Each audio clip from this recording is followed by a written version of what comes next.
네, 안녕하세요. 안녕하세요. 반갑습니다. 이 구역과 청년회에서 활동하고 있고 지금 문화원 간사 일을 하고 있는 황대현입니다. 고통스러운 소식이 참 많은 시절을 보내고 있습니다. 고난과 아픔이 있는 곳에 회복과 치유가 있기를 기도합니다. 제가 9월 수련회 때 말씀 증거를 하고 올해는 더 이상 말씀 증거할 일이 없을 줄 알았습니다. 그런데 또 이렇게 또 한 번 기회를 주셔서 이 자리에 섰습니다. 오늘도 지난번 수련회 때와 마찬가지로 짧은 좀 스토리텔링을 해보려고 합니다. 오늘은 세 사람의 이야기를 좀 가지고 왔는데요. 과거 장소에 관한 기억을 주제로 이야기를 좀 나눠볼까 합니다. 첫 번째 등장인물은 이삭입니다. 창세기 26장에 나오는 내용에 보면 이 사람은 분명히 3대 족장에 포함되는 한 사람인데 분량이 창세기에 많이 안 나오고 본인의 목소리도 거의 따옴표 표시가 없는 그런 사람입니다. 윤목인으로 살다 보니 어느 날 기근이 든 땅을 피해서 여행을 하는 것으로 묘사가 되어 있습니다. 그러던 중에 그랄이라는 지역에 정착을 했고, 그런데 이곳 원래 주민들이 이삭이 가진 세력과 규모가 점점 커지는 것을 보고 거부감을 갖게 됩니다. 그러면서 찾아와 이삭에게 정착지를 옮겨달라고 강하게 요구를 합니다. 이삭 입장에서는 자기가 원래 거주민이 아니라 유목민이고 외부인의 입장이었기 때문에 그 지역의 모든 사람들과 갈등을 일으키는 것이 현실적으로 매우 부담스러웠을 것 같습니다.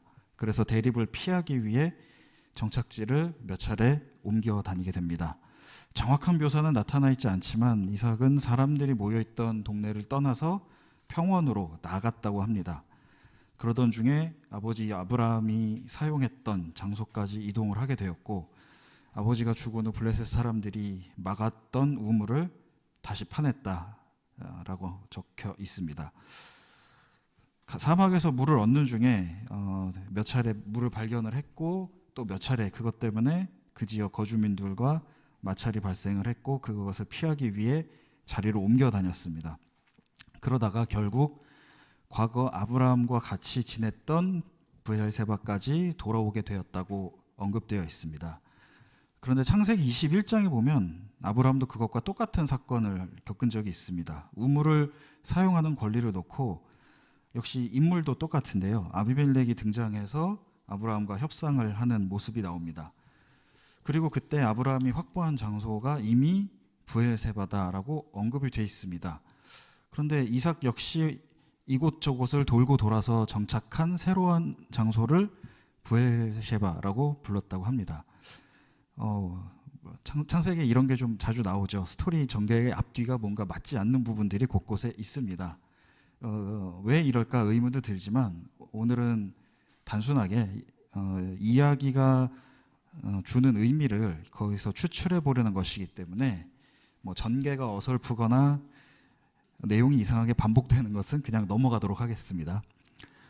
이삭이 도시를 떠날 때 처음에는 아버지 때 사용했다가 다른 사람들이 막아놓은 것을 선택했고, 그 우물을 복원하여 예전에 사용했던 이름도 그대로 사용했다고 합니다. 그런데 저는 여기서 한 가지 의문이 들었는데요. 왜 곧바로 그랄 지역을 떠나서 그 지역 목자들과의 싸움을 피해서 멀리 떠나지 않았을까라는 점입니다. 이삭의 여정의 시작점을 보면 흉년을 피해서 기근을 피해서 그랄 땅으로 왔다고 적혀 있습니다. 그래서 아마 섣불리 멀리 가지 못한 건 식량을 확보하기 어려웠기 때문일지도 모르겠습니다. 그런데 26장을 보면 26장 12절과 13절에 그랄 지역에서 이삭이 유목민으로만 산 게 아니라 농사도 지었고 많은 수확을 거두었다고 묘사가 되어 있습니다. 그렇다면 자기 세력을 끌고 좀 멀리 떠나는 게 과감한 선택을 하는 것도 어렵지 않았을 것 같은데, 이삭은 몇 차례나 더 서너 차례 수원지를 찾아다녀서 토착민들과 갈등을 겪은 후에야 그랄 땅을 떠납니다. 여기서부터는 이제 답이 나오질 않으니까 상상력을 좀 더하겠습니다. 상상력을 하나 더해서 어쩌면 이삭은 굳이 아버지와 지냈던 지역으로 돌아오는 것을 원하지 않았던 것은 아닐까라고 짐작을 해봅니다. 그 PPT 화면을 잠깐 띄워서 보여드리겠습니다. 여기서부터는 제가 넘기겠습니다. 아브라함의 희생제사가 묘사된 몇몇 그림을 보면 이삭이 제물로 바쳐질 뻔한 장면은 참 소름 돋고 끔찍합니다. 렘브란트의 그림에서는 묶여있는 이삭의 얼굴이 아예 가려져 있기 때문에 어떤 표정을 짓고 있는지 알 수는 없습니다. 그런데 까라바조가 그린 그림을 보면 이삭이 죽음의 공포 앞에 놓여있는 표정이 아주 신랄하게 잘 드러나 있는 것을 볼 수 있습니다. 창세기 21장 후반부터 22장 전반부를 보면 아브라함이 이끌고 있던 집단은 브엘셰바에 원래 정착하고 있었고 여기서 모리아산으로 제사를 지내러 갔다가 이 사건을 겪은 후에 다시 브엘셰바로 돌아왔다라고 적혀 있습니다. 그러니까 브엘셰바는 자신에게 있어서 이삭에게 이 사건을 떠올리게 하는, 자신이 살해당할 뻔한, 떠올리기 싫은 끔찍한 장소, 자신에게 벌어진 참사가 떠오를 수밖에 없는 장소였을지도 모르겠습니다. 네, 카메라로 다시 돌려주세요. 감사합니다. 어떤 사람들은 이삭이 그날 하나님이 따로 계획해둔 제사를 동시에 경험한 사람이고 제단에 잡혀 올라갈 때 아무런 목소리도 대사도 등장하지 않을 정도로 하나님 뜻에 맞는 순종적인 성품을 가진 사람이며 그렇게 죽음에서 살아 돌아온 경험을 한 사람이기 때문에 아주 용감하고 담이 큰 사람으로 성장했을 거라고 주장하기도 합니다. 그래서 우물의 사용권을 놓고 시비가 붙을 때마다 그 정도는 통 크게 다 양보하고 떠났다라고 주장하기도 합니다. 글쎄요, 과연 친족에게 산재물로 바쳐질 뻔했던, 참혹하게 살해당할 뻔했던 사건이 성장하는 용기의 근원이 될 수 있을지는 의문입니다. 저는 잘 동의가 되지는 않습니다. 그런 말들 하시는 분들은 참 많지만요. 다만 그 26장의 행보를 보면 이삭이 과거 사용했던 그 장소의 명칭을 지우지 않고 바꾸지도 않고 굳이 또 다른 제3의 장소를 선택하여 떠나지도 않았습니다. 그 이유는 정확히 성서에 등장하지 않기 때문에 우리가 알 수는 없습니다. 다만 그랄 성을 떠나서 처음 도착한 장소에서 아버지 때 사용했던 이름 그대로 남겨두었다는 것, 그리고 브엘셰바라는 이름을 반복적으로 사용했던 것으로 볼 때 본문에는 나타나 있지 않지만 그 당시의 충격과 기억을 어떻게 갈무리했는지 모르겠지만 그 더 이상은 그 끔찍한 과거의 악몽에는 사로잡혀 있지 않은 것으로 짐작이 됩니다. 이게 첫 번째 이야기고요. 두 번째로 들려드릴 이야기의 주인공은 야곱입니다. 너무 다들 잘 아시는 이야기죠. 야곱은 우리가 흔히 볼 수 있는 가족들 중에서 말썽 많은 아이로 등장합니다. 거짓말 잘하고 능청스럽고 속임술도 잘 쓸 줄 압니다. 그렇게 아버지 이삭과 친형 에서를 속여서 권리를 가로챘고 축복을 가로챘습니다. 그러면서 가족들과 갈등을 겪게 됐고 큰아들인 에서가 동생인 야곱을 분노해서 해치려고 했지만 그래도 이삭이 친아들이 다치는 것을 볼 수는 없어서 친척 집으로 피해 있으라라고 기회를 줍니다.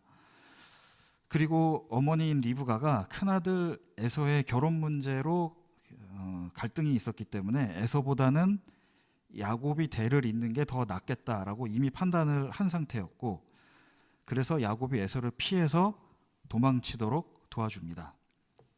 예, 그림을 좀 띄워주시면 감사하겠습니다. 야곱은 집을 떠나서 친척 집으로 도망가는 신세가 되었습니다. 그렇게 길을 가던 도중 어느 날 밤 도망치던 야곱이 루스라는 곳에 도착을 하고 노숙을 하게 됩니다. 그런데 잠을 자던 도중에 하늘과 땅을 이어주는 사다리와 그것을 오고 가는 하나님의 사자들을 꿈에서 보게 됩니다. 그리고 여기서 하나님이 야곱을 보호해 주실 거라는 약속을 받습니다. 야곱은 잠에서 깨어난 후 제단을 쌓는 대신 자신이 기대서 자고 있던 돌을 세웁니다. 그리고 그 장소를 하나님의 집이라는 뜻의 베델이라는 이름으로 기억하기로 합니다. 그곳을 떠나면서 야곱은 하나님이 저를 지켜주시고 제가 만약 무사히 집에 돌아올 수 있게 된다면 하나님의 주신 것에서 10분의 1을 돌려드리겠습니다 라고 약속을 합니다. 창세기 28장에서 떠난 여행은 창세기 35장에서 베델로 돌아오는 것으로 마무리됩니다. 네, 카메라로 다시 전환해 주시면 감사하겠습니다. 야곱은 내가 고생할 때 나의 간구를 들어주시고 내가 가는 길 어디에서나 나와 함께 다니면서 보살펴 주신 그 하나님께 제단을 쌓아서 바치고자 한다고 말하면서 가족들을 데리고 옵니다. 이때는 집을 떠난 후 약 20년이 지난 후였습니다. 야곱은 돌아온 후 그 지역을 엘 베델, 베델의 하나님이라고 선언합니다. 야곱은 집을 떠난 후 약 20년 동안 외삼촌 집에서 일을 했고 거기서 자신의 재산과 세력을 형성하여 돌아옵니다. 야곱 자신이 아버지와 형을 속이고 집을 나간 것을 그대로 되갚음 당하기라도 하듯이 외삼촌 라반 역시 야곱을 여러 차례 속이고 이용했고 야곱이 이런 대가를 제대로 지급해 주지 않으려고 했습니다. 그러나 야곱 역시 자기 나름대로 라반의 집에서 모략을 꾸몄고 재산을 분할해서 자기 몫을 챙길 방법을 모색을 해서 나름대로 자기 세력을 구축을 하게 됩니다. 그러면서 이제 외삼촌의 거짓말에 곤란해지기도 하고 고생을 많이 하기도 해서 그런 탓인지 집에 돌아온 후에는 가족들과 화해하고 아낌없이 자기 몫을 내주는 그런 모습을 보여주기도 합니다. 집에서 도망쳐서 고향을 떠날 때 중요한 기억의 장소로 남겨두었던 표지석으로 다시 돌아왔을 때 그곳의 이름을 바꿔서 불렀던 것은 아마 그러한 변화를 나타내는 일종의 상징인 것 같습니다. 세 번째로 들려드릴 이야기는 그 영화에서 일부를 가지고 왔습니다. PPT 화면으로 돌려주시면 감사하겠습니다. 소개해드릴 영화는 2017년 작품이고요. 그레타 거윅 감독, 시얼사 로넌 주연의 레이디 버드라는 작품입니다. 아시는 분들은 아마 다 아시는 작품일 겁니다. 영화 속 배경은 2002년 캘리포니아주의 세크라멘토라는 지역입니다. 그레타 거윅 감독이 실제로 어린 시절 성장한 도시라고 알려져 있습니다. 시얼샤 로넌이 이 배우 발음이 좀 어렵다고 유명해가지고 시얼샤 로넌이 맡은 크리스틴 맥피어스는 그 카톨릭계 고등학교에 다니는 학생입니다. 곧 졸업을 해야 하기 때문에 대학 진학을 고민 중에 있었고요. 그녀가 가고 싶어하는 곳은 뉴욕이었습니다. 적어도 동부로 가고 싶다. 동부에 있는 대학에 진학하고 싶다라는 꿈이 있었습니다. 그렇지만 그녀의 가족이 경제적으로 많은 어려움에 처해 있었고 특히 아버지인 레리 맥피어슨이 실직할 위기에 처해 있었기 때문에 대학 얘기를 할 때마다 엄마인 마리온과 잦은 말다툼을 하면서 지내고 있었습니다. 짧게 한 2부만 어떻게 싸우는지 보여드릴게요. Live through something. Aren't you? Nope. The only exciting thing about 2002 is that it's a palindrome.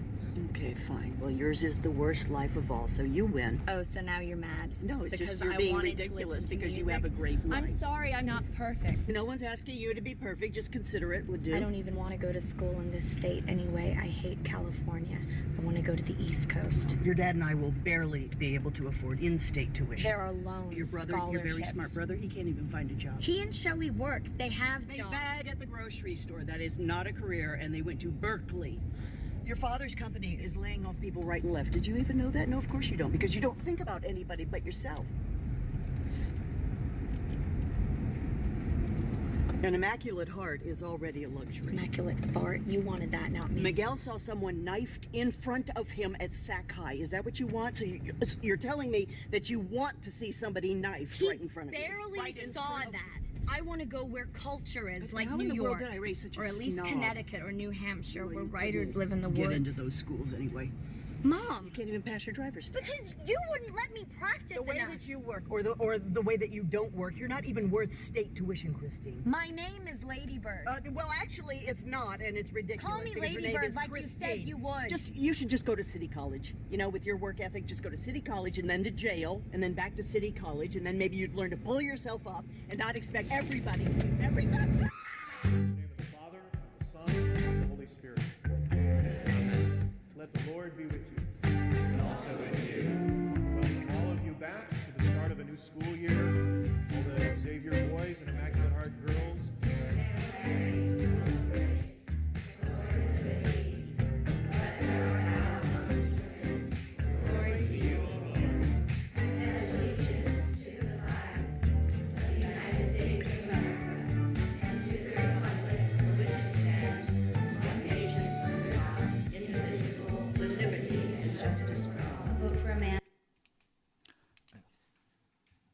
네, 크리스티는 그 PPT 화면으로 유지 부탁드립니다. 네. 보시다시피 굉장히 자신의 주관이 뚜렷하고 성격이 자신 앞세우는 성격이었습니다. 그래서 주변 사람들에게도 내가 직접 스스로 지어서 나에게 붙인 내 미들네임 레이디버드로 나를 불러줘라라고 할 만큼 확고한 뭔가 주관을 갖고 있었고요. 그것을 늘 강조하고 다녔습니다. 지원서를 쓸 때도 서류를 쓸 때도 꼭 저렇게 예명을 가운데 꼭 포함해서 쓰고는 했죠. 그런데 이처럼 강하게 자기를 먼저 앞세우는 성격 때문에 보시는 것처럼 차에서 뛰어내릴 정도로 주변과 충돌이 많았던 소녀였습니다.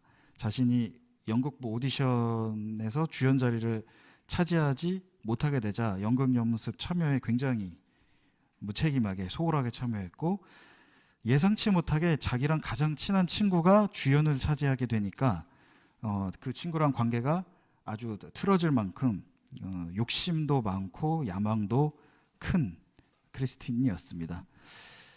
그 야곱이 아버지를 속인 것처럼 크리스틴도 대학 진학을 위해서 자기 성적을 좀 조작하려고 시도하기도 합니다. 굉장히 적극적이어서 연애도 늘 자기가 먼저 다가갈 만큼 적극성이 있었는데 운이 항상 따라주질 않았습니다. 그 같은 연극부에서 만난 첫 번째 남자친구는 알고 보니까 자기가 동성애자라는 사실을 숨기고 있었던 친구였고, 하필 그게 크리스틴에게 들키자 비밀을 지켜달라고 이제 부탁을 합니다. 카톨릭계 고등학교니까요. 그거를 들키면 안 된다고 해서, 물론 크리스틴은 그렇게 해주었습니다. 그 두 번째로 만난 남자친구는 그 밴드에서 리드 보컬을 하는 굉장히 멋있는 친구였고, 역시 크리스틴이 먼저 다가가서 만났는데, 이 친구는 조만간 미국 정부가 휴대전화로 모든 사람들의 정신을 지배할 것이라는 이런 음모론에 빠져 있고 이미 상태가 약간 일반적인 연애를 하기에는 좋지 않은 상태였습니다. 가장 큰 문제는 크리스틴은 연애에 진심인데 이 친구는 연애를 진지하게 할 생각이 없는 친구였습니다. 아시는 분들은 아시겠지만 이 약간 음모론에 빠진 멍한 배역은 티모시 샬라메입니다. 아시는 분들은 아시겠죠? 이렇게 연애를 몇 차례 무참하게 깨진 다음에 참 아이러니하게도 늘 싸우던 엄마가 결국은 자신의 유일한 위로처였고 자기를 돌봐줄 수 있는, 거의 기댈 수 있는 유일한 사람이었습니다. 바로 얼마 전에 대학 진학 문제로, 돈 문제로 굉장히 모욕적인 언사를 써가면서 서로 굉장히 심하게 싸웠는데, 그 사건이 있는 직후에 그럼에도 불구하고 마리오는 딸이 연애가 망가지고 나서 굉장히 안 좋은 상태에 있자 달려가서 데려와 차에 태우고 집으로 돌아갑니다. 하지만 동부 대학으로 가겠다라고 하면서 지원을 했다는 소식은 숨겼습니다. 그래서 아버지 레이리의 도움을 받아서 지원서를 작성해 보냈고 동부 대학들 중 한 곳에서 대기자 명단에 올랐다라는 우편을 받게 됩니다. 이것 역시도 역시 엄마에게는 숨겼고요. 그런데 졸업식이 끝나고 가족들끼리 간 식당에서 우연히 지나가던 친구가 꺼낸 이야기 때문에 동부대학에 지원했었다는 사실을 들키고 말았습니다. 실망한 마리오는 여름 내내 크리스틴과 아무런 대화도 나누지 않았습니다. 크리스틴이 사과하고 아무리 다가가도 대꾸도 하지 않았습니다.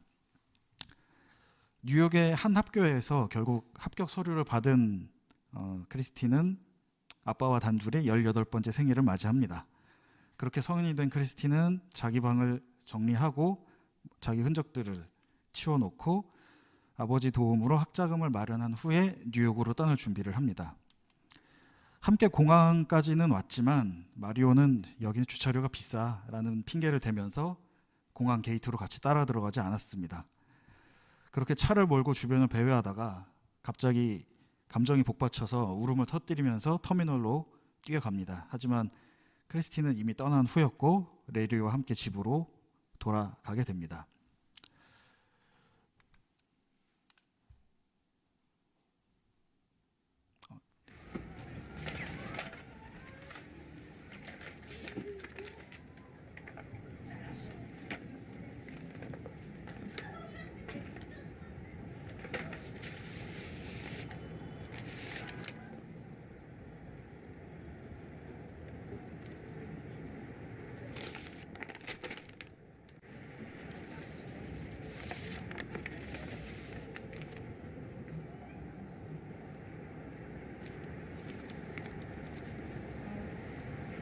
She was worried that there would be errors or mistakes or something, that you'd judge her writing abilities.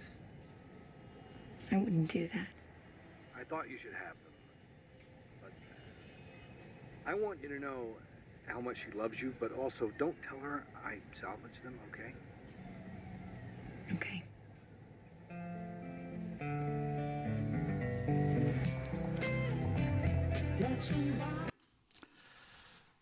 뉴욕에 도착한 크리스티는 짐을 풀다가 마리온이 쓰다가 전달하지 못한 여러 장의 편지를 가방 속에서 발견하게 됩니다. 이것은 레리가 공항에서 몰래 크리스틴의 짐에 넣어둔 것이었습니다. 마리온이 쓴 편지에는 늦은 나이에 너를 임신한 것은 기적이었다는 내용도 있었고 너에게 미안했다라는 내용도 여러 장에 걸쳐서 적혀 있었습니다. 이 이후에 크리스틴은 낯선 뉴욕에서 완전히 새로운 환경에서 더 이상 자신을 레이디보드라고 소개하지 않게 됩니다. 그녀는 이제 자신을 크리스틴으로 소개하였고 자신이 받은 이름을 그대로 받아들이게 됩니다.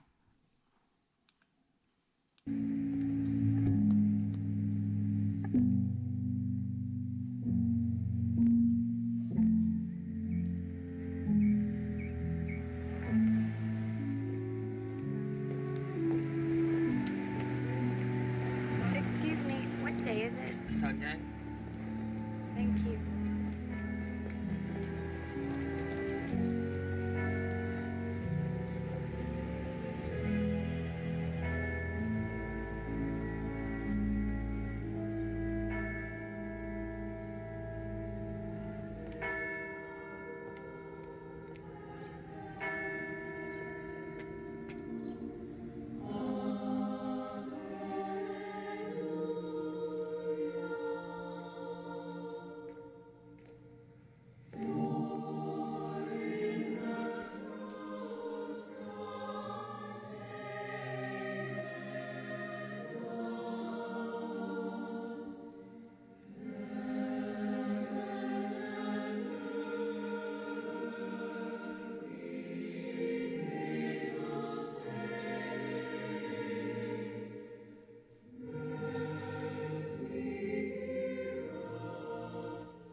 Hi, you've reached the McPherson family. Please leave a message. Thank you. Hi, Mom and Dad. It's me, Christine. It's the name you gave me. It's a good one. Dad, this is more for Mom. Hey, Mom. Did you feel emotional the first time that you drove in Sacramento? I did, and I wanted to tell you, but we weren't really talking when it happened. All those Bens I've known my whole life, and stores, and the whole thing.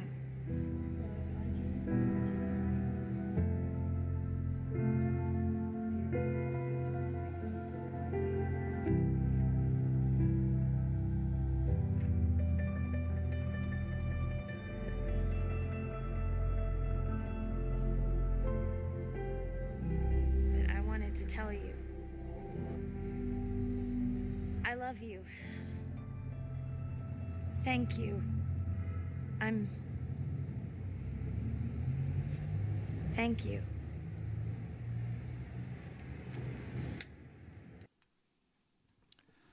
크리스틴은 뉴욕에 도착한 후에 낯선 곳에 적응하면서 새로운 생활을 시작하게 됐죠. 그러나 그 생각하고는 좀 달랐습니다. 사람들이 세크라멘토에서 느꼈던 자신의 본래 고향에서 느꼈던 감각과는 많이 달랐고, 그러다 어느 날 너무 과음을 해서 병원에 실려갔다가 다음 날 일어나 보니 일요일이었습니다. 얼굴에 화장도 엉망인 상태였는데 그냥 거리를 배회하며 걷다가 예배가 있는 한 교회에 도착을 합니다. 이 생경한 도시에서 이 낯선 사람들 속에서 참 아이러니하게도 자신이 싫어했던 고등학교 시절 가톨릭 학교에서 늘 경험했던 그 성례전만이, 그 예배만이 자신에게 굉장히 친숙하고 익숙한 유일한 것이었습니다.